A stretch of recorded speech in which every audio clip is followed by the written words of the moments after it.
So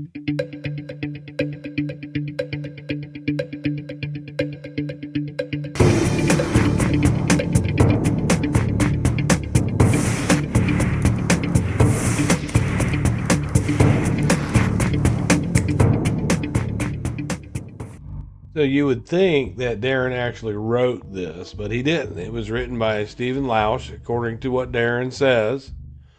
This affidavit of 2002, around appeals time, and you would think that he wrote it himself, but it says in March or April 1996, I asked my father-in-law, Robbie Gene Key, if he knew anyone who would agree to burglarize my home as part of an insurance scam.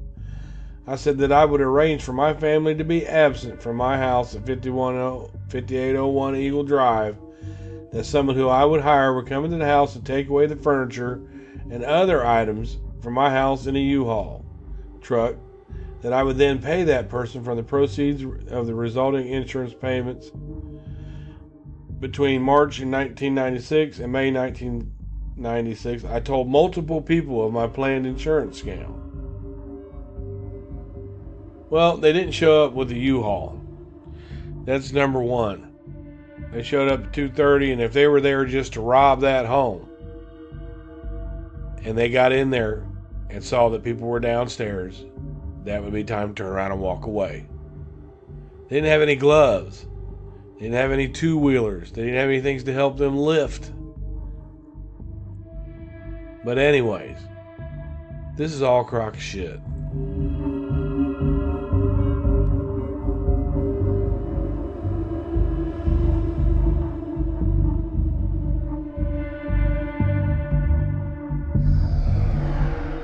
While the family was away, and possibly others. See how up in the air they leave it? That's just the way Rich and his panel are. They leave things up in the air. Well, somebody told me, somebody, I can't say right now. A good friend of mine.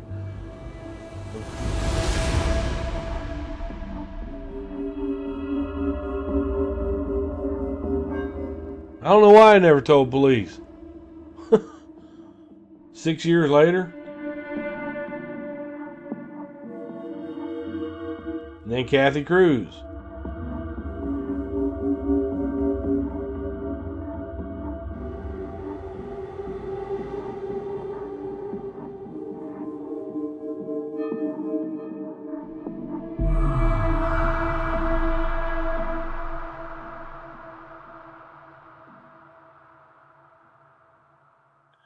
And Darlie says, I found out about things that I didn't know about back then.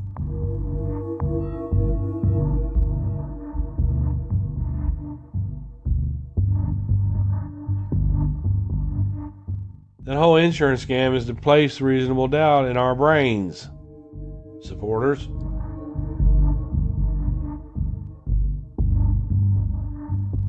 You signed an affidavit that said you had tried to arrange an insurance scam involving having people burglarize your house. And these are Darin's exact words, and if you read through them and watch what he's saying, you'll know that this is all a bunch of crap.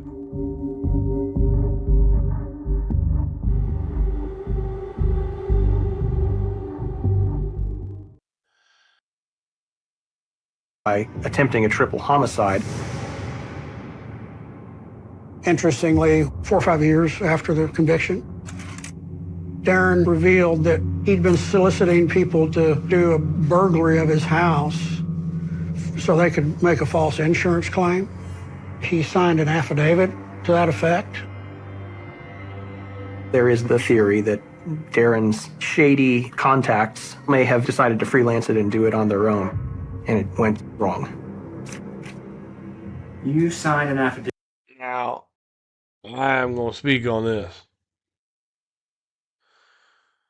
They're going to do it on their own, right? They're going to break in Darin's house, steal all his stuff. They don't show up with gloves. They don't show up with two-wheelers. They don't show up with stuff to move his furniture out. They show up at 2:30 in the morning without Darin's knowledge, even though he supposedly asked them. But that family to this day does not ask him to tell who those people were. Second of all, I wouldn't care if I asked people to break into my home and steal my stuff and they break in my home and kill my kids. I would name them. This is all a bunch of shit.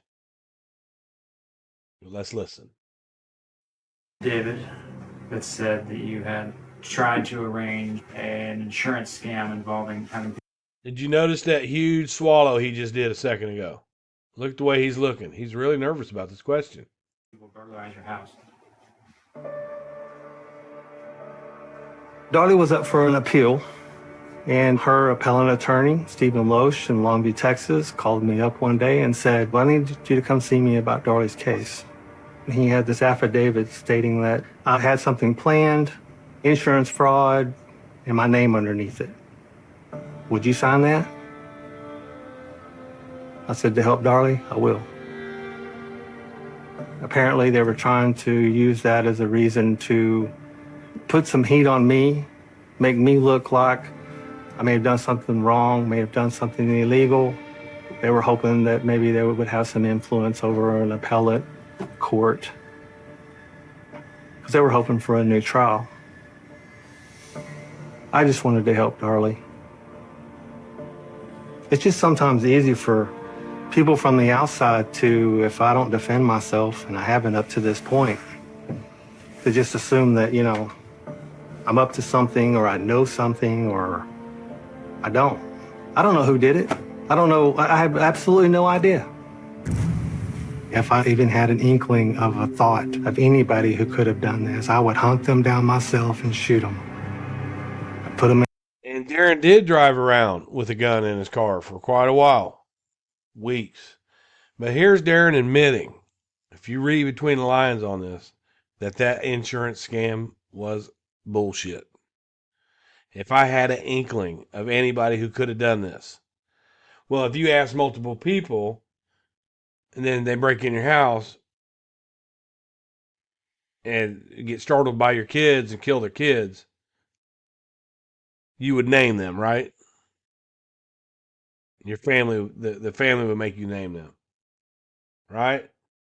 In the ground. Those are my kids, and they were in my life the most.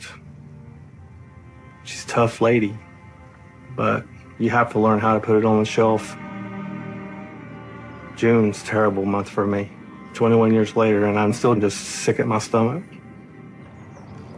Can't sleep, depressed, feel like you got the flu. Darlie and I got divorced in 2011. Last time I saw her was about 6 years ago. Prison has changed her in a way that it's taken away her joy. But I love Darlie. She's the mother of my children. I'll always love her.